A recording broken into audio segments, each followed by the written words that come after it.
गोष्टी कशा मजेच्या. मी तुमची सखी दक्षता देवेंद्र माशेलकर. माझा तुम्हाला सर्वांना नमस्कार. तर आजच्या या भागाची आपण सुरुवात करूया. तुम्ही जेव्हा व्याकुळ असतात, दुःखी असतात, चिंतेत असतात, तेव्हा तुम्ही खिडकीजवळ बसून भरपूर विचार करतात आणि तुम्हाला प्रश्न पडतो की जीवन कसे जगावे. लहान मुलांना जेव्हा आई वडील रागावतात, दोस्ती तुटतात, तेव्हा त्यांच्या मनात विचार येतो की मी कसं आनंदी राहू. तर सर्वांसाठी मी या भागात जीवन कसे जगावे याचे मी माझे विचार मांडित आहे. कदाचित तुम्हाला तुमच्या प्रश्नांची उत्तरे मिळतील.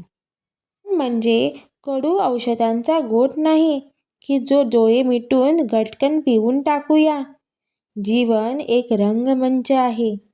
आपण सर्व कलाकार आहोत. जीवन एक जगणे नसून ती एक कला आहे. जीवन म्हणजे चवचवीने खाण्याची गोष्ट आहे. आंबट, गोड, खारट, तुरट अशी विविध प्रकारची चव जीवनाची आहे. मला जीवनाचा इतका वैताग येतो की या जीवनापासून सुटका मिळवण्यासाठी लोक चक्क वेडेपणा करतात. वेडेपणा असा करू नये, हे चुकीचे आहे. जगण्यात खरी मौज आहे. जीवन जगताना सर्वात महत्त्वाची गोष्ट म्हणजे सकारात्मक दृष्टिकोन ठेवणे, म्हणजे चांगले विचार आणणे. आपल्याकडे जे नाही त्याबद्दल दुःखी होण्यापेक्षा जे आहे त्यात आनंद मानणे महत्त्वाचे आहे. रोज सकाळी उठताना एक नवीन ऊर्जा आणि स्वप्न घेऊन उठावे.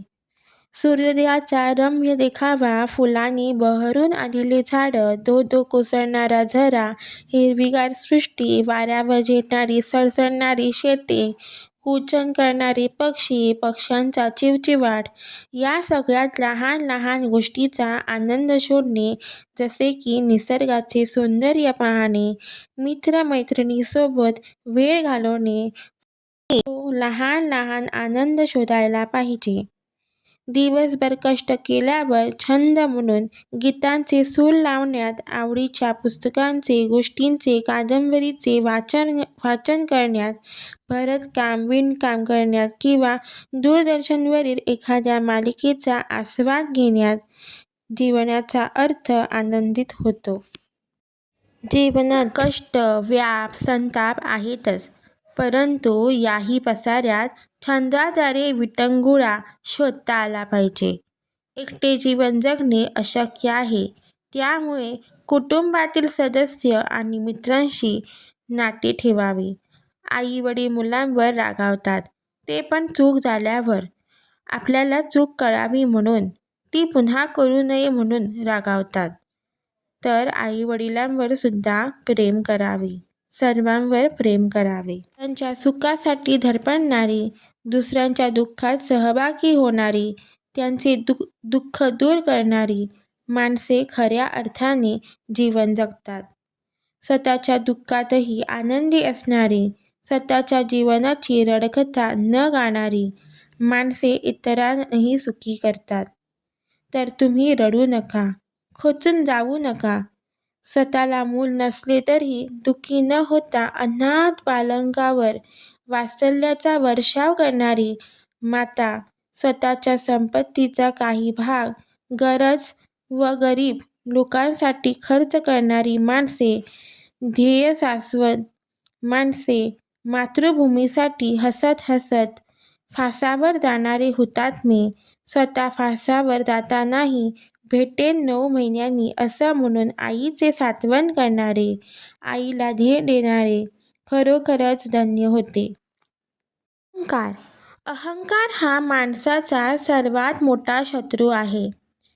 स्वार्थ सगळ्यांनाच कळतो, पण जे स्वतः पोटभर जेवून दुसऱ्यांसाठी आपल्या घासातला घास ठेवतात, दुःखी माणसाचे अश्रू पुसतात, दुसऱ्यांसाठी, तत्त्वांसाठी, सत्यासाठी हसत हसत प्राण देतात आणि ते आयुष्यभर आठवणीत मनात राहतात. कसं जगायचं, कोणता निर्णय केव्हा व कसा घ्यायचा, प्रत्येक संकटावर मात कशी करायची आपल्या प्रसंगावर यशस्वीपणे तोंड कसं द्यायचं, जीवनाशी यशस्वीपणे लढा खचून न जाता कसा द्यावा, आपल्याविषयी कोणाला तरी सहानुभूती आहे, तो आपल्याला मदत करू इच्छितो याची जाणीव सतत ठेवून वागावं. जीवन फुलासारखं कसं जगावं, काट्यांसारखं राहू नये. जीवनात काळोख पसरला तर खचून न जाता, न घाबरता, कुणाला शाप न देता ते प्रकाशमय बनवण्यासाठी आत्मविश्वासाने दुसऱ्यांना दुवा देत ते प्रकाशमय करावं. आपण एकटे नसून कोणीतरी आपल्याला हात देण्यासाठी उभा आहे, या जाणीवेने वाटचाल करू आपले जीवन सुखमय करावे. वाट चालताना तिथे पसरलेले दुःखाचे काटे हे पायात रुतणारच. त्यामुळे हताश होऊन काट्यासारखं खूपच बोचत राहू नका. फुलासारखं प्रसन्न होऊन मानवी इच्छाशक्ती आणि प्रयत्नामुळे अशक्य गोष्टी शक्य होते. दुःखी लोकांच्या डोळ्यातली पाणी पुसणे, इतरांच्या दुःखात सहभागी होणे, अडीअडचणींना मदत करणे हेच खरे जगणे. शाळेत जाऊन मुलांनी अभ्यास करणे, नवीन गोष्टी शिकणे आणि शिक्षकांचा आदर करणे, यामुळे मुलाचे भविष्य उज्ज्वल होते. लहान मुलांनी नेहमी खरे बोलावे, मोठ्यांचा मान ठेवावा आणि प्राण्यांवर प्रेम करावे. चांगल्या सवयीमुळे जीवनात यश मिळते. लहानपण ही देवाने दिलेली सर्वात मोठी भेट असते. या काळात आपण खेळले पाहिजे, हसले पाहिजे आणि चांगल्या गोष्टी ऐकून जीवनाचा आनंद घेतला पाहिजे. निसर्ग हा उत्तम शिक्षक आहे. झाडे जशी स्वतः कडक ऊन सोसून इतरांना सावली देतात, तसे आपण संकटांना सामना करत इतरांना मदत करावी. आपल्या हातून कोणालाही दुःख होणार नाही याची काळजी घ्यावी. जीवन हे एक अमूल्य देणे आहे. ते तक्रार न करता आनंदाने आणि अर्थपूर्ण जगावे. स्वतःवर विश्वास ठेवा, वर्तमानात जगा आणि जीवन सुंदर बनवा. माझे हे विचार तुम्हाला नक्की आवडतील आणि तुम्हाला पडलेले प्रश्नांची उत्तरे या भागात नक्की सापडतील. खुशाल राहा, आनंदित राहा आणि जीवन सुंदर बनवा. तर भेटूया पुढच्या एपिसोडला.